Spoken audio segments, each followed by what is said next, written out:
baarlamaanku si uu go'aan u gaaro afartaas saf ee dhar cadday askarta isugu jirtaa maxay meesha ka qabanayaan askartan tirada badan leh maxay meesha ka qabanayaan waxay ka qabanayaan in la cabsi geliyo waxay ka qabanayaan inaan ra'yigeena dhiiban waxay ka qabanayaan 15 xildhibaan ee sida sharci darrada ah warqadda uga soo saartay mudane gudoomiye in jidadka lagu celiyo baabuurta aan wadanay raalli ahaw adeerka waa difaaci kartaa raalli ahaw waa ogolna in adeer difaacday laakiin fursadda isii هذه فوضى xildhibaanka hala daayo haddii la aaminsanaya annaga aaminsanayna waa sabab ma saddex gudoomiye mudane gudoomiye baarlamaanku si uu dood u yeesho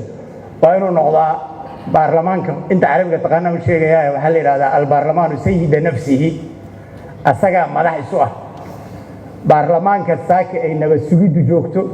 militarigu joogo boolisku joogo sharci darrada ay ku dhex fadhiyaan aad iyo aad bay ceeb ugu tahay inaan ka doodno ajendahaas waa kow labo mudane gudoomiye xildhibaanaha maalin dhaweed meeshaan codkooda ka dhiibtay baarlamaanka sidaan ka warqabno wuxuu leeyahay guddiga anshaxa adoon guddiga anshaxa soo marin warqadaad soo qortay 5 fadhiyaad ka mamnuucday cid xaq kuu siinaysa iyo dukumiinti xeer hoosaadku midna xaq kuma siinay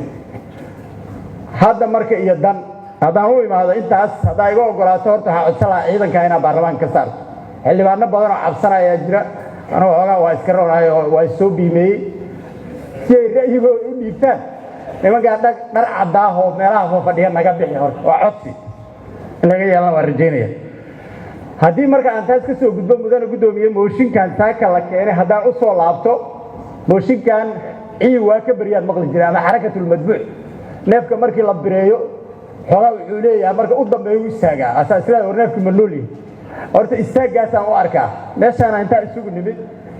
aan sanadka hore heshiiska 7 Sebtembar heshiiskiisii ku ansixin waxa aan u soo noolaanaa waa naflawaay iyo nafla caarnimo iyo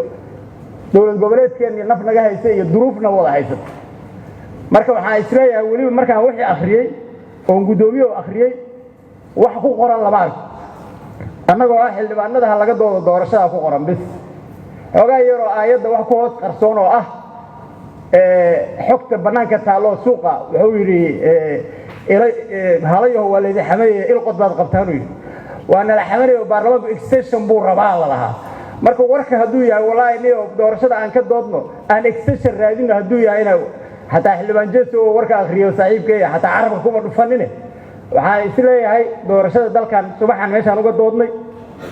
xilkeedana waa wareejinay waxaan ku wareejinay dowlad goboleedyada iyo madaxweynaha waqtigiisu dhamaaday waxa aad iyo aad ayaan daro ah oo gudoomiye waliba adiga nin aan hadda saaxiibana tahay ku sheegaya inaan fashalka madaxweynaha waqtigiisu dhamaaday oo adiga ku soo wareejin farmaajo waa ku fashilma waddanka inuu doorasho ka qabto 4 sano been sheegayay raallah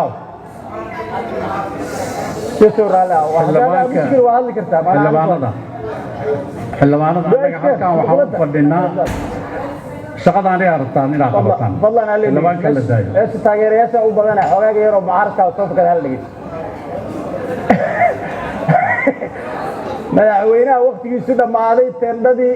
dhuusamareeb oo ka soo fakaday adoo 7 Febraayo la marayo teendadii afisyoon soo burburiyay wuxuu rabaa hal arrin rabaa inaad ii sheego dhammaan xildhibaanada halkan fadhiya mudane gudoomiye adigana si gooni aan kugu sheego eedda inaad adiga qaado oo section listiga iyo ciqaabaha iyo waxa adduunka ka soo socda adiga lagu saaro waa yahuud ruuxeedii xildhibaanmaas iyo ay markaan ajandaha u soo noqon markaan maya mudane gudoomiye ajandihii waaba ku jiraaba waxaan kugula talin lahaa adiga iyo xildhibaanada mooshinka wadaba odaga loo sheego afisyoon ku laabto teendada ku laabto beerashada halkaas ay jirtaa meeshaan doorasho ma taalo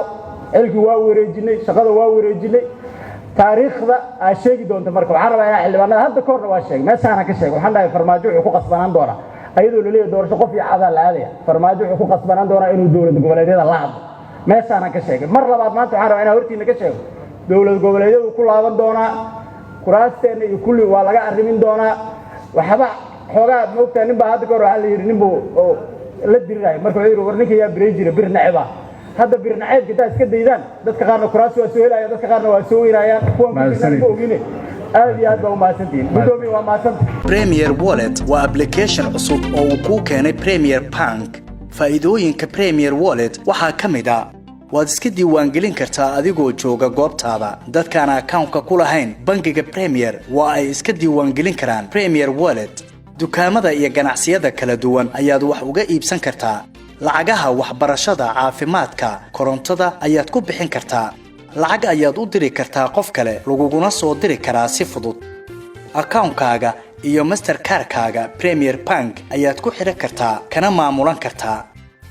lacag ayaad ka dalban kartaa asxaabtaada ama waad ogolaan kartaa lacag laga soo dalbaday dhaqdhaqaaqa lacagahaagana waad kala socon kartaa ganacsiyadu waxa ay leeyihiin ab u gaar ah oo ay kala socon karaan xogta lacag bixinta macaamiishooda inta ay in ka badanba ka hel abka Premier Wallet oo kala soo deg hadda Play Store-ka ama App Store-ka Premier